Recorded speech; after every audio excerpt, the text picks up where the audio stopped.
지금 대한민국은 너무나도 우울합니다. 세월호 침몰 사고로 인하여서 전 국민이 울고 있으며 우리 모두는 부모가 되어서 울고 자녀가 되어서 가족이 되어서 울고 있습니다.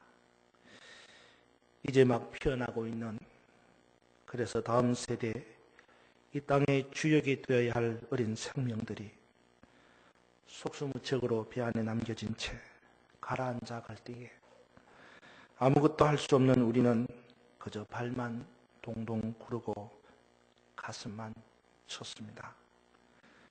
오늘로 사고 발생 12일째, 전체 탑승객 476명 중 구조되어 생명을 건진 사람은 174명, 지금까지 확인된 사망자만 187명, 아직도 생사가 확인되지 않은 실종자가 115명입니다.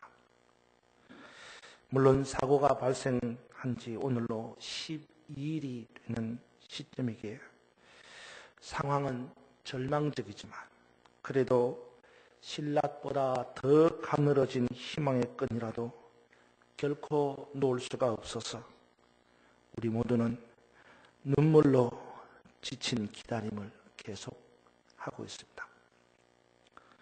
저는 지난 주간 세월호가 침몰한 사고 현장에서 불과 22km 밖에 떨어지지 않은 팽목항을 다녀왔습니다. 실종자 가족들이 밤을 새우며 애태우고 있는 진도실로 체육관을 돌아보았습니다. 이곳 안양에서 팽목항까지는 자동차로 꼬박 5시간이 걸립니다. 운전을 하는 내내 다음 두 가지의 질문을 했습니다. 하나는, 하나님, 왜 이래야 합니까? 그리고 다른 하나는, 하나님, 우리가 무엇을 해야 합니까? 말없이 흐르는 눈물을 닦으면서 이 두 가지의 질문을 안고 팽목항으로 달려갔습니다. 하지만 사고 현장에 도착해서도 저는 그 답을 얻을 수가 없었습니다. 하나님, 왜 이래야만 합니까? 라는 질문에도, 하나님, 우리가 무엇을 해야 합니까? 라고 하는 이 질문에도 답을 얻을 수가 없었습니다. 말이 없는 팽목항, 눈물로 지쳐가는 진도 실내체육관, 그 어디에서도 이 두 가지 질문에 대한 대답을 얻을 수가 없었습니다. 주일은 다가오는데 지금 온 나라가 우울한데 이 강단에서는 무엇을 선포해야 하는지 참으로 답답하기만 했습니다. 교회로 돌아와서 목양실에 앉은 저는 밤새 잠을 이루지 못한 채 다시 한번 이 두 가지 질문을 던져보았습니다. 하나님, 왜 이래야 합니까? 하나님, 지금 우리는 무엇을 해야 합니까? 그리고 기도하던 중에 오늘의 본문 말씀을 읽었습니다. 우리 다 함께 오늘 본문의 말씀 야고보서 5장 13절을 읽어보겠습니다. 시작. 너희 중에 그는 기도할 것이요 즐거워하는 자가 있느냐? 그는 찬송할지니라. 한 번 더 읽어봅시다. 시작. 너희 중에 고난당하는 자가 있느냐? 그는 기도할 것이요 즐거워하는 자가 있느냐? 그는 찬송할지니라. 아멘. 이 시간 오늘 본문의 말씀을 붙잡고 우리에게 들려주시는 하나님의 말씀에 귀를 기울여 들으므로 우리가 해야 할 일을 마땅히 감당하는 진정한 그리스도인들이 될 수 있기를 주님의 이름으로 축원합니다. 우리는 날마다 국내외적으로 크고 작은 사건을 접하며 삽니다. 교통사고에서부터 비행기 추락사고, 건물 붕괴사고, 방화, 폭탄 테러, 세모녀 자살, 보험금 살해, 알츠하이머, 조류 인플루엔자, 성폭행, 의료 파업, 우크라이나 전쟁 위기, 북한 핵 미사일, 원전 재앙, 이처럼 우리는 끊임없는 사고와 재난 그리고 위기와 고난 속에서 살아가고 있습니다. 그런데 이러한 사건과 사고들이 자신과 직접적으로 연관되어서 체험하게 되면 우리는 더 큰 혼란과 혼돈에 빠지게 됩니다. 기독교 상담가 레리 크랩이라는 사람이 있는데 이 사람은 교회에서 예배를 드리던 중에 비행기 추락 사고로 인해서 형이 사망했다는 소식을 전해 듣습니다. 레리 크랩은 장례를 치른 후에도 2주간 동안이나 눈물을 흘리며 보내었습니다. 레리 크랩은 그때의 느낌을 이렇게 표현합니다.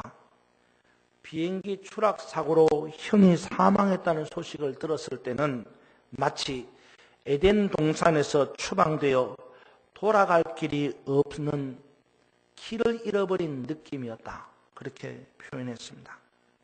그러면서 그는 이런 말을 합니다. 상처를 입으면 우리는 질문을 한다. 그리고 그 질문에 대답할 수 있으리라고 믿는다. 인간은 누구나 삶의 재난과 고난을 당하면 질문을 합니다. 그리고 그 질문에 대해서 누군가가 분명하게 답해 줄 것을 기대하고 있습니다. 왜 이런 일이 일어나는 것일까? 이것은 누구의 잘못 때문일까? 인간의 잘못으로 오는 인재인가? 아니면 피할 수 없는 자연재해인가? 왜 다른 사람에게 일어날 수 있는 일이 하필이면 왜 내게, 우리 가족에게, 우리 회사에, 우리 교회에, 이 국가에 일어나는 것인가? 이런 질문들이 꼬리에 꼬리를 물고 일어납니다. 그리고 급기야는 하나님을 향하여 비난을 하기도 합니다. 왜 하나님은 고난을 허락하십니까? 왜 이런 끔찍한 일이 일어날 때에 하나님은 침묵하고 계십니까? 하나님은 나의 고통과 아픔을 알고나 계십니까? 내가 무엇을 잘못했기에 이토록 큰 고난과 고통을 당해야 합니까? 수많은 원망과 불평, 비난과 우울함, 많은 부정적 감정들이 우리 안에서 일어나게 됩니다. 그러면서 하나님, 지금 우리는 무엇을 해야 합니까? 라는 반문을 합니다. 도대체 하나님의 뜻은 무엇입니까? 그리고 우리는 무엇을 해야 합니까? 이렇듯 설명하기 어려운 일들을 직면하게 되면 우리 신앙인들은요, 2가지의 설명을 하려고 합니다. 첫째는요, 사고와 고난이 하나님의 심판이라고 보는 겁니다. 이러한 입장은 하나님을 심판자 하나님으로 보는 견해입니다. 다시 말해서 하나님은 잘한 일에는 칭찬과 보응을 해주시는 분이고 반대로 잘못된 일에는 징계와 징벌을 하시는 분이라고 생각하는 것입니다. 몇 년 전에 남아시아에서 지진 해일이 일어나서 엄청난 사람들이 죽었습니다. 그때에 이 현상을 보고 뭐라고 말했느냐 하면 예수를 믿지 않는 모슬렘 지역을 하나님께서 징벌하셨다라고 주장하는 사람들이 있었습니다.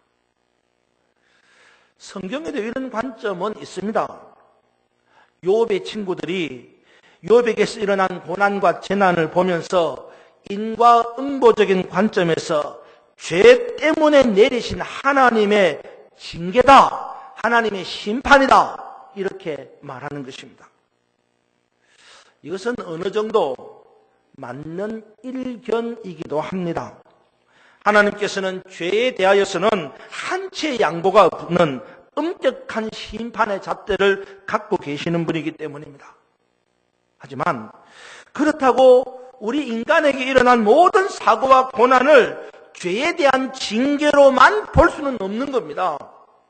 왜냐하면 이 남아시아 지진 해일 피해만 보더라도 그 도시보다 훨씬 더 심각한 범죄를 짓고 그 도시보다 훨씬 더 악한 죄악의 도시와 국가들이 많이 있습니다. 또 흉악한 죄를 짓고도 호의호식하고 잘 사는 사람들도 많이 있기 때문입니다. 그러나 보는 관점에 의하면 하나님의 심판이다, 이렇게 보는 관점도 있다는 거예요. 다른 한 가지 관점은요, 사고나 고난이 하나님의 자연 법칙을 어기는 데서 오는 결과로 보는 겁니다. 즉, 이 고난과 재난은 하나님께서 직접 행하시는 것이 아니고 인간이 무분별하게 행동해서 거기에서 나타나는 자연 발생적인 결과, consequence라고 하죠. 자연 발생적인 결과라고 하는 거예요. 사실 생태계를 고갈시키는 인간의 비인류적인 행위와 또 자연을 파괴하는 무분별적인 그런 개발로 인해서 자연재해나 사고가 빈번히 일어나고 있는 것은 사실입니다.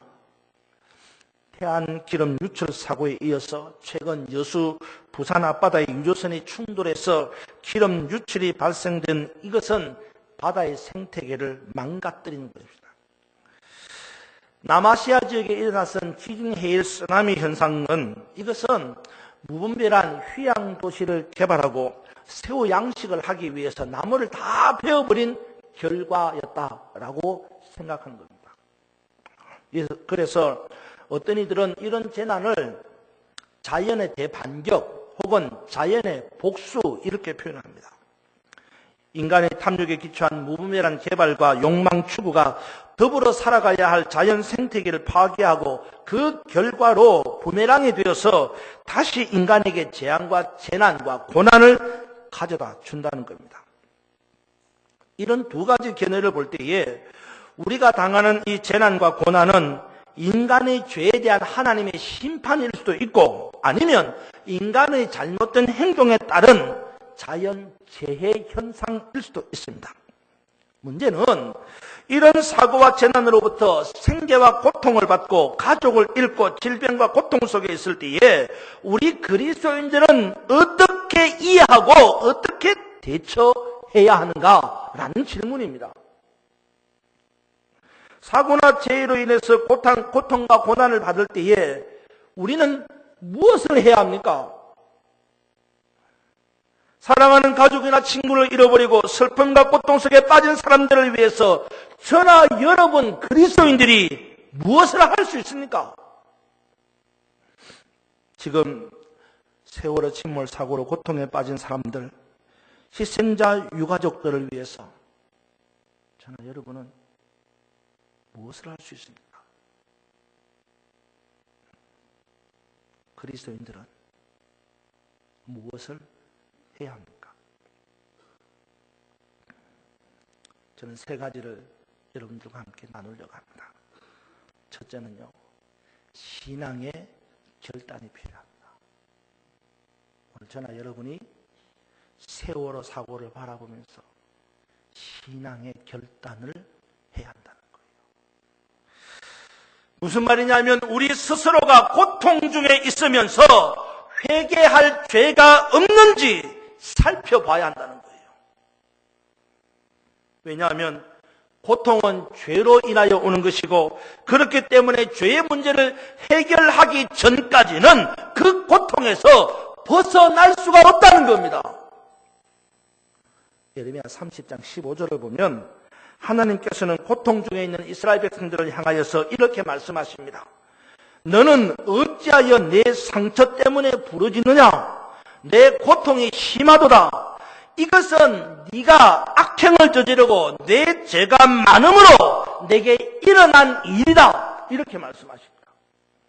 여러분, 지금 우리는 이 고통과 고난 중에서 우리 자신을 돌아볼 필요가 있습니다. 신앙적 결단을 해야 합니다. 둘째로 우리의 생각의 관점이 변화되어야 된다는 겁니다. 이것은 사람에게 있어서 누구나 고통은 피하고 싶은 것이고 고통의 양은 누구나 다 동일하다는 것입니다. 미래학자로 알려졌던 엘빈 토플러, 여러분 잘 아시죠? 제3인문교. 엘빈 토플러 박사가 이런 이야기를 했어요. 고통 총량의 법칙. 들어보셨어요? 고통 총량의 법칙. 이것은 인생에서 겪는 고통의 총량은 사람마다 다 똑같다는 것입니다. 따라서 고통을 받을 때에 누구나 동일하게 고통을 받는데 나는 남보다 먼저 고통을 받는다는 생각을 하는 겁니다. 지금 먼저 고통을 받으면 훗날의 고통은 적어지고 기쁨이 많아진다는 거예요. 실질적으로 로마서 8장 18절에 보면 이렇게 말합니다. 현재의 고난은 장차 우리에게 나타날 영광과 좋게 비교할 수 없다. 무슨 말입니까? 지금의 고통과 고난은 차후에 얻게 될 영광의 보증수표라는 말입니다. 그러기에 나만 고통받는다, 나만 괴롭다, 나만 아프다, 나만 힘들다 이런 생각에서 벗어나서 누구나 받는 고통을 내가 먼저 받는 것이고 이후에는 내게 영광이 있을 것이다. 생각의 관점을 바꾸는 거예요. 마지막 세 번째로는요, 실천적인 자세를 가져야 합니다. 고통과 고난 속에 빠진 사람들을 위해서 우리가 뭔가를 실천적으로 할 수 있어야 한다는 것입니다. 말로는 만리장성도 쌌죠. 그러나 실천하는 행동이 없으면 그 말은 허구에 불과한 것입니다.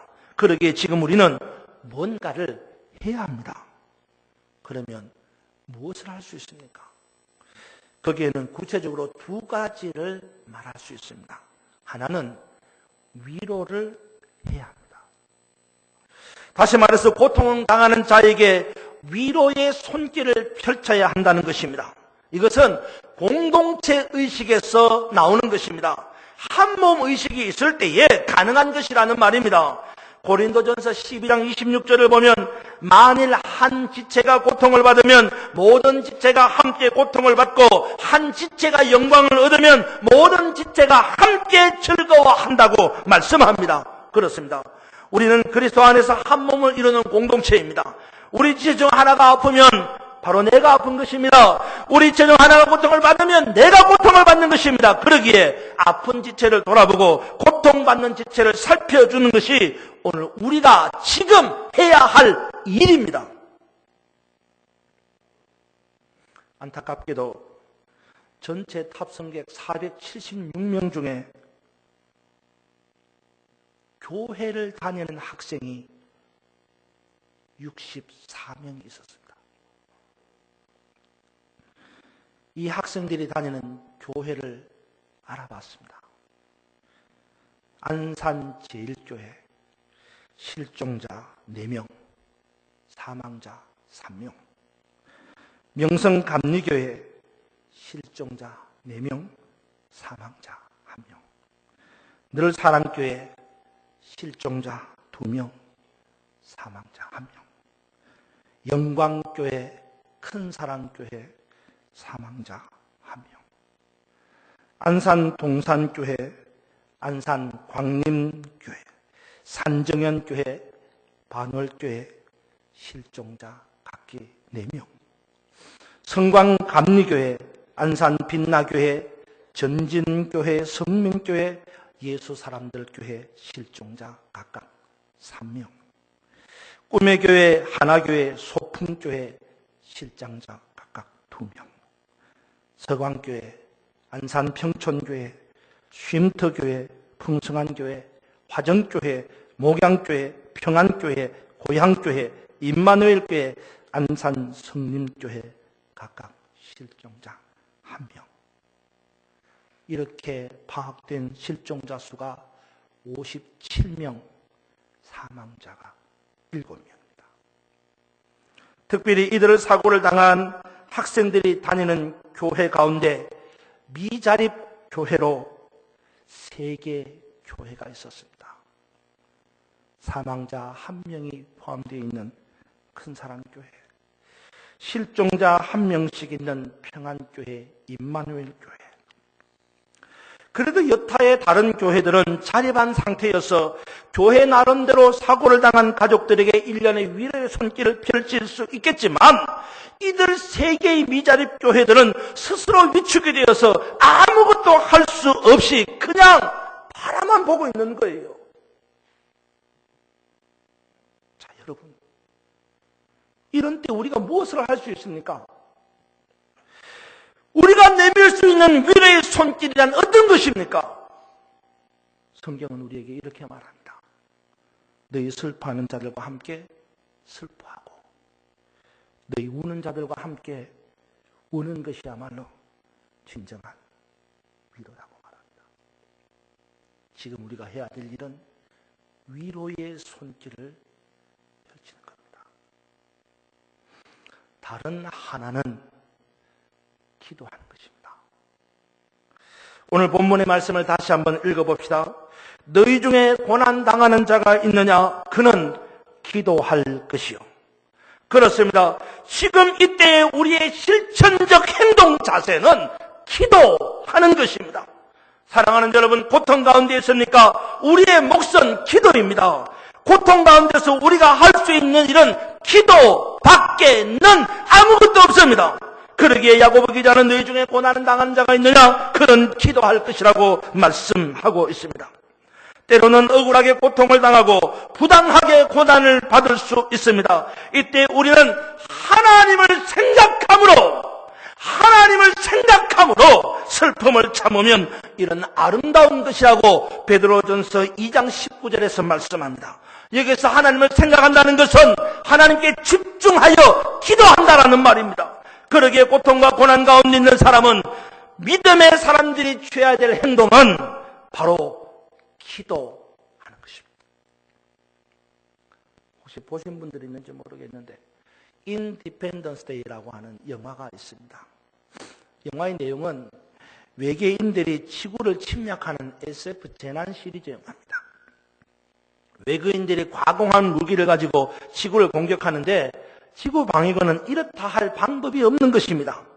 이때 지구 방위 총사령관은 다음과 같은 내용의 대국민 담화문을 발표합니다.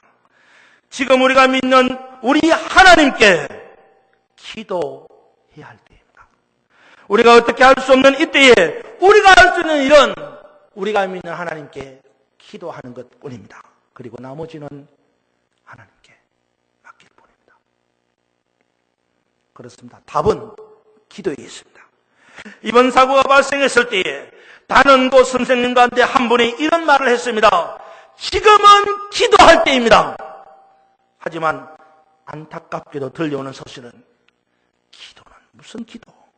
지금 내 새끼가 죽어가는 판에.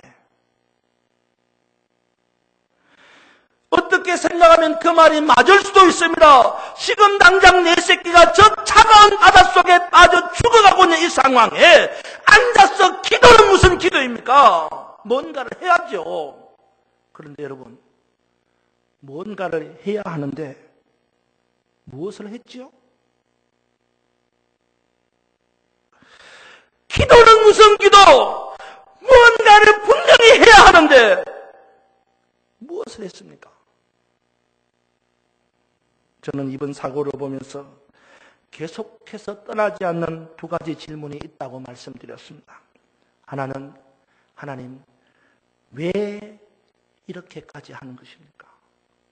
그리고 다른 하나는, 하나님, 지금 우리가 무엇을 해야 합니까?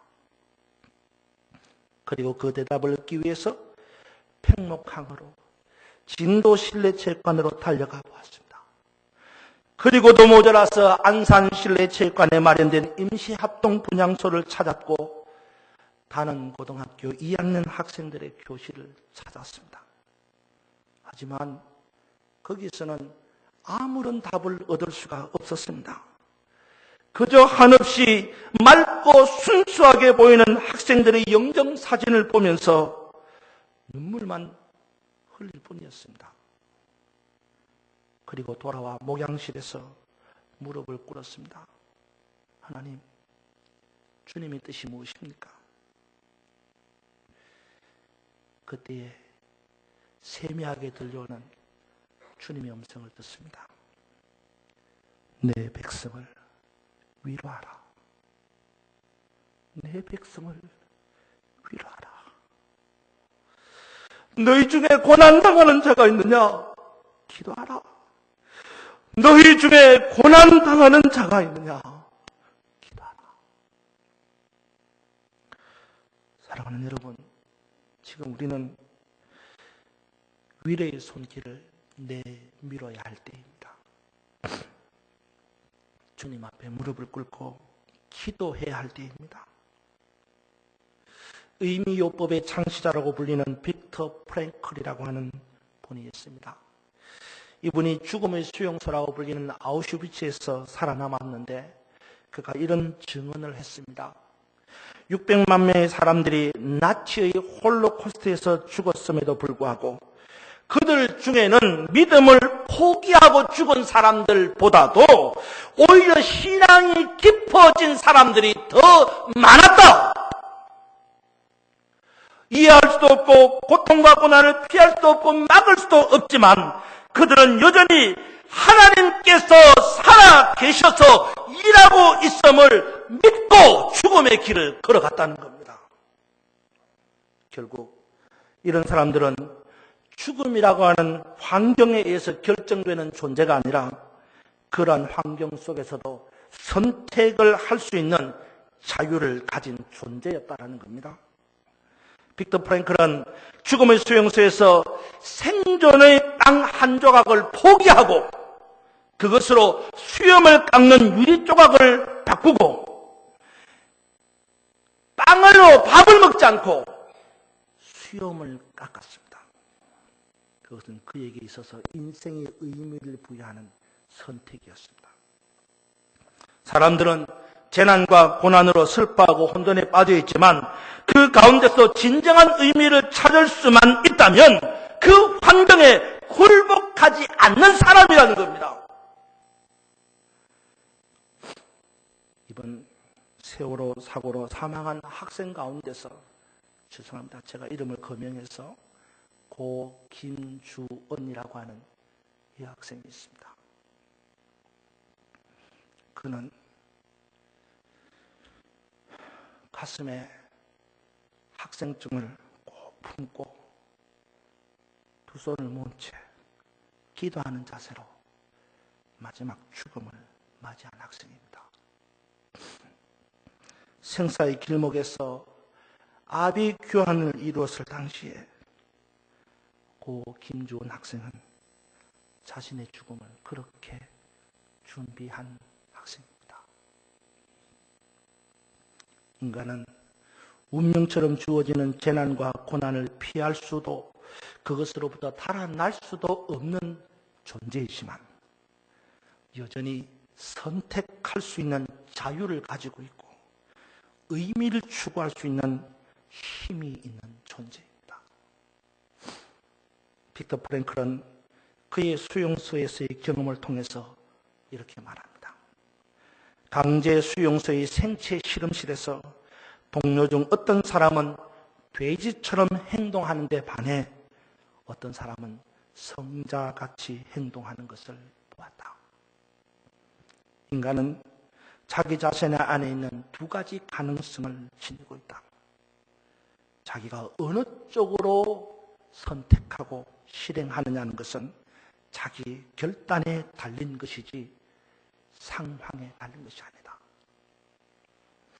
지금 우리는 너무나도 고통스러운 시간을 보내고 있습니다.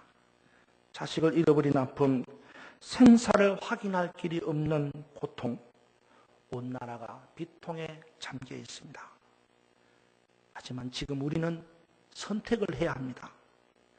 이렇게 비통에 잠긴 채 패닉으로 빠져가야 할지 아니면 정신을 똑바로 차리고 서로 위로하며 위하여 기도해야 할지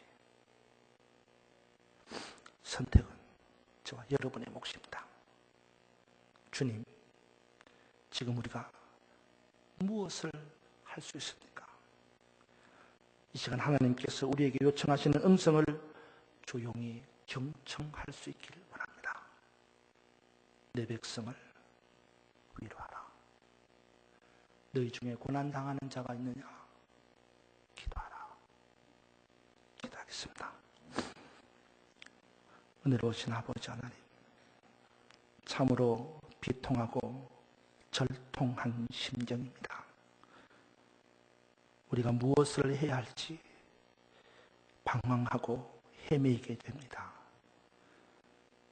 한 주간 내내 우리의 삶은 엉망진창이 되어버렸습니다. 지금도 바닷속에 죽음 가운데 빠져드는 한 생명 한 생명을 생각하며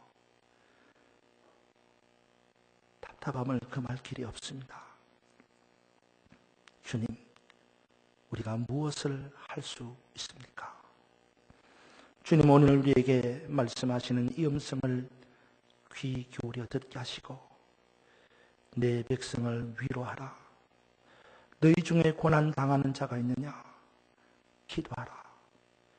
이 말씀을 깊이 묵상하며 그리스도인으로 부끄럽지 않는 위로와 기도의 삶을 살게 해 주시옵소서. 예수님 이름으로 기도합니다. 아멘.